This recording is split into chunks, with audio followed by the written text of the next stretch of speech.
Friends, welcome back to my channel. तो आज है 18 जनवरी और सुबह की अभी 8:15 बजे का टाइम हो रहा है। और बस सुबह के थोड़े बहुत काम जो हो चुके हैं और अभी मैं बस जा रही थी किचन में, तो मैंने सोचा कि चलिए व्लॉग की शुरुआत कर देते हैं। और यहाँ पर ये देखो, आज ब्लैंकेट जो है वो अभी तक मैंने फोल्ड नहीं करी है क्योंकि आज जैन साहब काफ़ी लेट उठे हैं। रोज़ जल्दी उठ के वो मंदिर जाते हैं ना, तो कभी कभी उनको होता है कि नहीं, थोड़ा सा लेट जो है वो उठा जाए। तो रात को उन्होंने बोल दिया था कि आज मंदिर लेट जाऊंगा, तो इसीलिए बस वो अभी उठे हैं। तो ब्लैंकेट ऐसे ही पड़ी हुई है। चाय मैंने रखी है, मैंने तो चाय सुबह ही पी ली थी। और आज भी बच्चों की छुट्टी है, बच्चों का जो स्कूल होगा, तो आज भी बच्चों की छुट्टी है। तो बच्चों का जो स्कूल है वो मंडे से ओपन होगा। तो मंडे से मेरी फिर से वो जल्दी वाली रूटीन जो है ना 5 AM वाली, वो आपको देखने मिलेगी। हाल फिलहाल में वीडियो की शुरुआत जो है वो मेरी 8 बजे से ही हो रही है। तो चलिए जाते हैं किचन में और करते हैं काम की शुरुआत। यहाँ पर आज उठते से ही मैंने मशीन जो थी वो ऑन कर दी थी और साथ में बहुत सारे कपड़े जो थे वो हाथ से भी वॉश किए थे मैंने। तो ये सारे कपड़े मैंने सुखा दिए हैं ताकि टाइम से सूख जाए। और धूप आप देखो, यहाँ से देखो आपको थोड़े से सूरज देवता के दर्शन होंगे। ये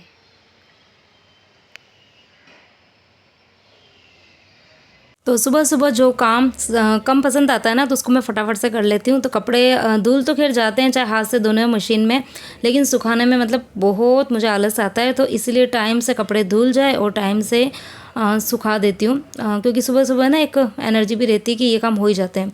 और ये काम बात के लिए छोड़ो ना, तो फिर मुझे लगता है कि मतलब स्पेशली जो कपड़े मशीन में डले रहते हैं ना, तो वो अगर आप सुबह मशीन में डालेंगे ना, तो वो शाम को ही सूखेंगे। तो इसीलिए फिर मैं टाइम से सुखा देती हूँ। और बस अभी किचन में जा रही थी, तो मैंने सोचा कि चलो इस रूम को अच्छे से पहले अच्छा सा रीसेट कर देते हैं। अच्छा लगता है थोड़ा सा रूम जो है वो, अगर बेड वगैरह अच्छे से बन जाता है ना, तो रूम काफ़ी अच्छा लगता है। तो यहाँ पर बस रूम की थोड़ी बहुत क्लीनिंग जो थी वो मैंने करी और उसके बाद में सीधे मैं आ गई थी यहाँ पर किचन में। तो लंच की थोड़ी बहुत तैयारी मैंने कर दी है। उसके बाद में मैंने वीडियो बनाना स्टार्ट किया था। तो लंच में मैंने क्या बनाया भी आगे बताऊँगी आपको क्या बनाया है। और यहाँ पर अभी एकदम से मुझे याद आया कि बीच में मैंने खिचिया पापड़ बनाए थे चावल के।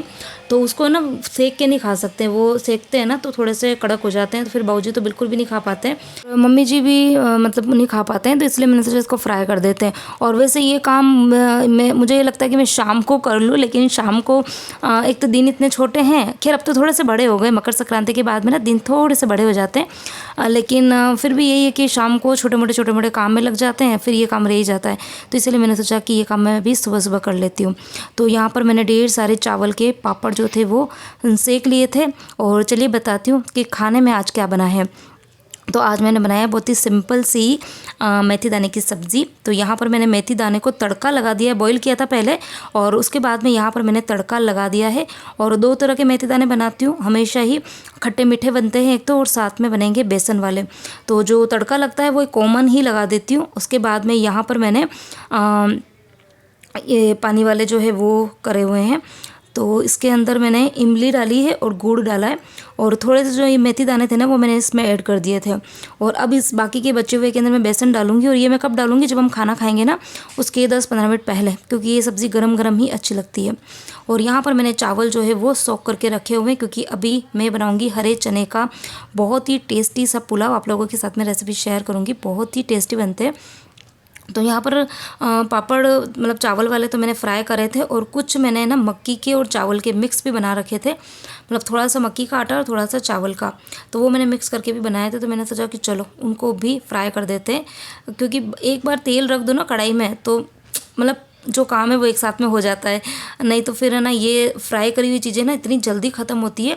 मतलब मुझे भी फ्राई करने में टाइम लगा, लेकिन खाने में उतना टाइम नहीं लगेगा फटाफट, क्योंकि सबको पसंद आते हैं, बच्चों को भी और मुझे भी ये तले हुए पापड़ अच्छे लगते हैं। तो चलिए अब यहाँ पर बना देते हैं हरे चने के पुलाव। तो यहाँ पर मैंने तेल लिया है, थोड़ा सा ज़्यादा तेल लिया। अब इसके अंदर मैं कुछ खड़े मसाले डालूंगी। तो बड़ी इलायची डाली है मैंने और उसके बाद में काली मिर्ची डाली थी, लौंग डाला था, दालचीनी का टुकड़ा डाला है, थोड़ी सी सौंफ डाली है, थोड़ा सा जीरा डाला है, थोड़ी सी हींग डाली है। तो ये सारे साबुत मसाले मैंने डाल दिए हैं।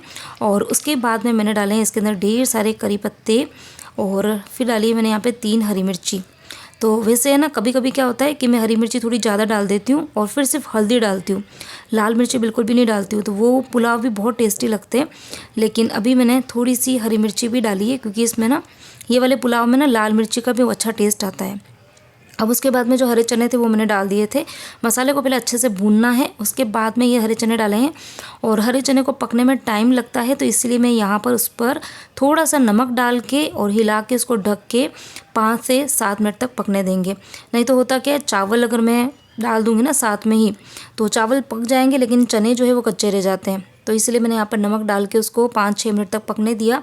तो यहाँ पर ये हाफ़ मतलब पक चुके हैं। तो अब इसके अंदर मैं डालूँगी मसाले। तो मसाले में तो सूखे मसाले तो मैंने सारे ही डाल दिए, गरम मसाले। तो यहाँ पर मैंने हल्दी, धनिया और नमक और लाल मिर्ची, और लाल मिर्ची मैंने कम ही डाली क्योंकि गरम मसाले मैंने बहुत सारे डाले हैं ना, तो उनसे भी काफ़ी तीखापन आ जाता है। और यहाँ पर बिल्कुल कम कम आंच पे ही मैं काम कर रही हूँ और मसालों को बस अच्छे से भुनने देंगे। अब उसके बाद में इसके अंदर डालेंगे पानी।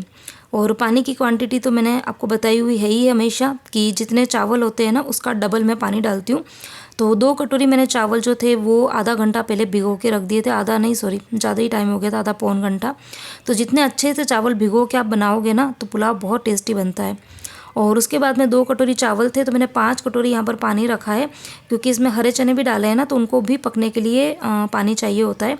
तो 2 कटोरी के लिए 4 कटोरी पानी, और बाकी 1 कटोरी ये दाने थे हरे चने ना, तो उसके लिए फिर मैंने 1 कटोरी एक्स्ट्रा पानी ऐड किया। तो ये मेज़रमेंट रहता है। और बहुत सारे लोग कुकर में चावल बनाना मतलब पुलाव बनाना पसंद करते हैं, तो कढ़ाई में उनको ना मतलब अच्छे से वो लोग बोलते हैं ना, मतलब बहुत सारे लोगों के मुंह से मैंने सुना है कि जो खिली खिली होती है ना खिचड़ी पुलाव, वो नहीं बन पाते। तो अगर आप इस तरीके से बनाओगे इस मेज़रमेंट से ना, तो अच्छे बन जाएंगे। तो यहाँ पर ये देखो पुलाव जो है वो बन चुके हैं, 70-80% पक चुके हैं। और बीच में मैंने एक भी बार हिलाया नहीं था उसको ना, बीच बीच में बार बार अगर हिलाते हैं ना तो इसकी जो मसालों की खुशबू होती है ना वो मतलब बाहर निकल जाती है सारी।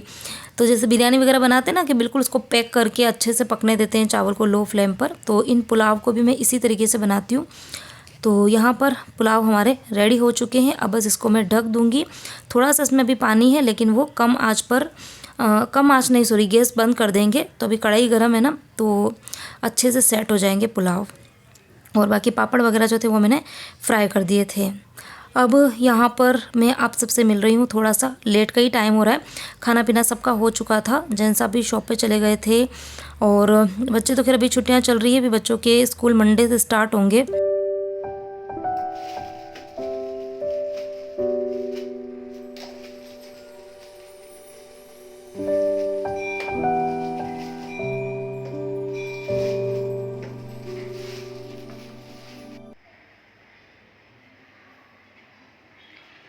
तो ये है शुद्ध गाय का देसी घी। तो अभी मंदिर गई थी ना, तो वहाँ से बीच में एक दूध की डेयरी है, तो वहाँ से मैं इस बार घी लेकर आई हूँ। हमेशा एक तो ये घर का जो मैं मलाई से घी बनाती हूँ ना, तो वो चल जाता है। और अगर एक्स्ट्रा परचेस करना होता है ना, तो जहाँ से दूध आता है ना जिस डेयरी से, तो वहीं से मंगाती हूँ। लेकिन पता नहीं इस बार मुझे मतलब काफ़ी टाइम हो गया, वो घी बिल्कुल भी अच्छा नहीं लग रहा है, एक अलग ही स्मेल आती है। तो इस बार मैंने सोचा कि चलो चेंज कर देते हैं, क्योंकि घी जो है वो तो मतलब हमेशा खाने में आता ही है, रोज़ ही रोटी के ऊपर भी लगेगा, चावल वगैरह बनाते तो उसमें भी लगता है। तो इस बार डेयरी चेंज करी है और गाय का घी है, देख के भी पता चल रहा है। तो अब देखेंगे इसका टेस्ट कैसा है। और बाकी अगर रेट की बात करूँ ना, तो ये आधा आधा किलो का डब्बा है और ये पड़ा है 700 रुपये किलो। ठीक है, तो 700 रुपये का है, थोड़ा सा महंगा है, बट हाँ देखते हैं टेस्ट कैसा है इसका।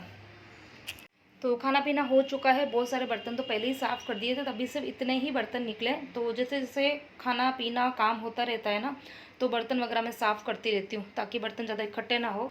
और यहाँ पर ये देखो गैस वगैरह जो है ना, ये भी मैंने जैसे रोटी बनाई थी ना तो एक बार का साफ़ कर दिया था। और जेंट्स साहब आज खाना खाने के लिए आए नहीं है, मतलब सुबह हमेशा खाना खा के फिर शॉप पे जाते हैं ना, लेकिन आज पता नहीं उनका फ़ोन आ रहा था कस्टमर का, तो वो चले गए। तो इसीलिए यहाँ पर थोड़ा सा आटा जो है ना, ये जो उनके लिए देखो मैंने निकाल के रखा है, तो वो आएंगे तब बनाऊंगी रोटी। और बाकी यहाँ पर जो खिचड़ी है वो मैंने कढ़ाई में से निकाली नहीं है, क्योंकि जब वो आएंगे ना तब गर्म करके ही उनको देनी पड़ेगी। तो यहाँ पर मेरे किचन के सारे काम हो चुके थे, सबका खाना पीना हो गया था। किचन मतलब मैंने पूरा ही क्लीन कर दिया था। और अब मैं थोड़े से बाहर के जो मुझे एक्स्ट्रा काम करने होते हैं ना, वो मैं करूँगी। तो थोड़े थोड़े काम जो मैं रोज़ निकालती हूँ, ज़्यादा तो खैर टाइम मिल नहीं पाता है, और एक साथ ज़्यादा काम करना भी नहीं चाहिए क्योंकि थकान भी आती है अननेसेसरी।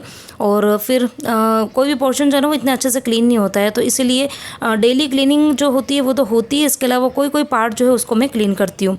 तो आज मुझे अपनी जो ये वार्डरोब है ना उसको पूरा ऊपर से मतलब बाहर बाहर से ही पहुंच रही हूँ। तो उसके लिए मैंने अभी मेरा जो ये DIY क्लीनर है ना, तो इसके अंदर मैं विनेगर और पानी और क्या डालती हूँ, अपना डिश वॉश जेल ये डालती हूँ। और थोड़ा सा आज मैंने इसके अंदर जो कपूर की गोलियाँ होती है ना, उसको मैंने क्रश करके अच्छे से तोड़ के बारीक पाउडर बना के वो डाल दिया था। एक्चुअली हो क्या रहा है, आजकल मच्छर बहुत ज़्यादा हो रहे हैं, तो टाइम से खैर मैं शाम को विंडो बंद कर भी देती हूँ, लेकिन दिन को भी पता है जब सोते हैं ना तो इतने मच्छर काटते हैं। तो इसलिए मैंने सोचा कि चलो ये जो स्प्रे है ना इसको मैं छिड़क भी रही थी, और साथ में जहाँ पर भी मुझे क्लीनिंग करनी थी ना, इस स्प्रे से ही मैंने क्लीनिंग करी। और लिटरली कपूर की जो स्मेल होती है ना वो सही में बहुत अच्छी लगती है, एकदम रिफ्रेशनेस मतलब एकदम फ्रेशनेस और लगता है घर के अंदर। और बाकी मच्छर जो है वो तो मतलब कपूर जो है वो उनके लिए दुश्मन होता है। तो मच्छर जहाँ जहाँ पता है मैं स्प्रे कर रही थी ना, जहाँ पर दबे हुए बैठे थे ना मच्छर, वो एकदम से भाग रहे थे। तो आप लोग भी ट्राई करना, यदि आपके घर में भी बहुत ज़्यादा यदि मच्छर वगैरह हो रहे हो ना भी इस टाइम पर, तो आप कोई भी मतलब स्प्रे की बोतल में पानी डाल दो, थोड़ा सा विनेगर डाल दो, और थोड़ा सा डिश वॉश जेल इसलिए मैंने डाला था ताकि क्लीनिंग जो है वो अच्छे से हो जाए। और बाकी कपूर की गोलियाँ जो थी उसको मैंने अच्छे से पाउडर बना के वो डाल दिया था। तो यहाँ पर मैंने पूरी वार्डरोब जो थी वो बाहर बाहर से पूरी अच्छे से साफ़ कर दी। और बाकी वार्डरोब को खोलने के बाद में भी जो चीज़ें मैंने जमा के रखी हुई थी ना, तो जो आगे का पार्ट होता है क्योंकि पूरी अंदर से वाइट है तो गंदी हो ही जाती है, तो वो भी मैंने साफ़ किया। और अब ड्रेसिंग टेबल जो है उसको भी मैं अंदर और बाहर दोनों तरफ से क्लीन करने वाली हूँ। और ये पास में जो हमने शेल्फ़ बना रखी ना, तो यहाँ ये ओपन है, यहाँ पर कोई मतलब वो नहीं लगा हुआ है, क्या बोलते हैं उसको, डोर वगैरह नहीं लगा हुआ है ना, तो वहाँ पर बहुत डस्ट जमा होती है, तो ये मुझे रोज़ साफ़ करना होता है। तो यहाँ पर मैंने एक आध डेकोरेटिव पीस रखे हुए हैं। एक तो मैंने लाफिंग बुद्धा रखा हुआ है। तो कहते हैं ना कि लाफिंग बुद्धा को यदि गिफ्ट देता है तो बहुत सही रहता है, अच्छा रहता है, लकी रहता है। तो ये मेरी सिस्टर ने काफ़ी साल पहले गिफ्ट दिया था, तो इसको मैंने अपने ही रूम के अंदर रखा हुआ है। तो इसको मतलब वैसे तो मैं ना सूखे कपड़े से पोंछ देती हूँ, लेकिन आज मुझे लग रहा था कि नहीं, इसको अच्छे से साफ़ करना ज़रूरी है, क्योंकि जो बीच बीच में डिज़ाइंस वगैरह बनी होती है ना वहाँ पर बहुत मिट्टी जम गई थी। तो इसलिए फिर मैं इसको यहाँ वॉशरूम्स में लेके आई हूँ, और पानी डाल के फिर ब्रश की हेल्प से मैंने इसको साफ़ किया, तो ये एकदम अच्छे से चमक गया था। तो कभी कभी इस तरीके से सफाई करनी भी ज़रूरी हो जाती है। तो यहाँ पर बस ये लाफिंग बुद्धा हमारा अच्छे से साफ़ सुथरा हो गया। और अब इसको मैं एकदम पहले गीला करके मैंने धोया था इसको, उसके बाद में अब सूखे कपड़े से अच्छे से पोंछ के इसको रख देंगे अपनी जगह पर। और इसके ना जस्ट नीचे वाले शेल्फ़ में मैंने ये अलार्म वॉच जो होती है ना वो रखी हुई है, तो इसको भी अच्छे से साफ़ करूँगी, शेल्फ़ को भी अच्छे से क्लीन कर देंगे। और ये स्प्रे जैसे ही मैंने यहाँ पर छिड़का ना, तो मतलब है तो एकदम छोटी सी शेल्फ़ है, लेकिन है ना एकदम कोने कोने में एक आध मच्छर बैठे थे। तो पता है कपूर की स्मेल लिटरली मुझे ऐसा लगा कि हाँ यार बहुत काम करती है। तो बस अभी ये वाली क्लीनिंग का काम जो है वो भी करूँगी। उसके बाद में जो ड्रेसिंग टेबल है ना, उसको खैर मैंने अभी दिवाली के टाइम पे पूरा खाली करके और अच्छे से ऑर्गेनाइज़ किया था। दिवाली पर नहीं, सॉरी, दिवाली के बाद में। दिवाली पर तो इतना अच्छे से मतलब टाइम ही नहीं मिल पाया था, तो उसके बाद में ही मैंने पूरी साफ़ सफाई करी थी और आप लोगों के साथ शेयर भी करा था, उसको पूरा मैंने ऑर्गेनाइज़ करा था।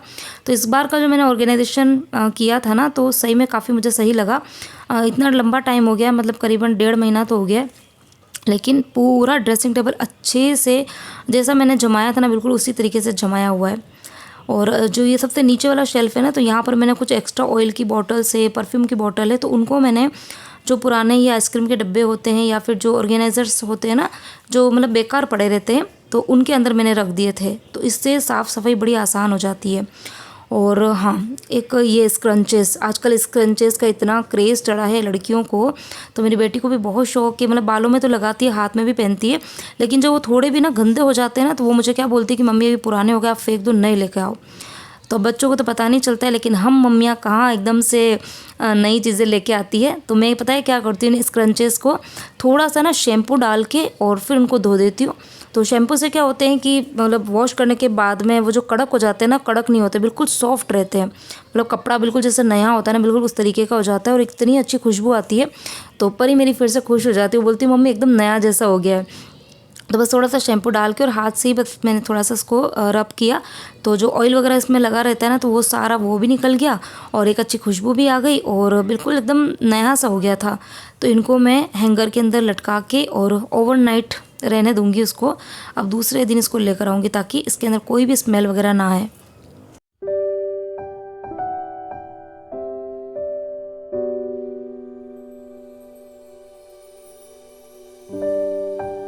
तो सुबह से उठती हूँ, लेकिन काम करते करते करते करते दिन हो जाती है, क्योंकि काम जो है वो बहुत टुकड़े टुकड़ों में होता है, मतलब एक साथ में सारे काम नहीं होते। तो यहाँ पर ये देखो ड्रेसिंग टेबल का एक टूर मैंने आप लोगों को करवाया है, कितना प्यारा सा लग रहा है, अच्छा सा क्लीन एंड ऑर्गेनाइज।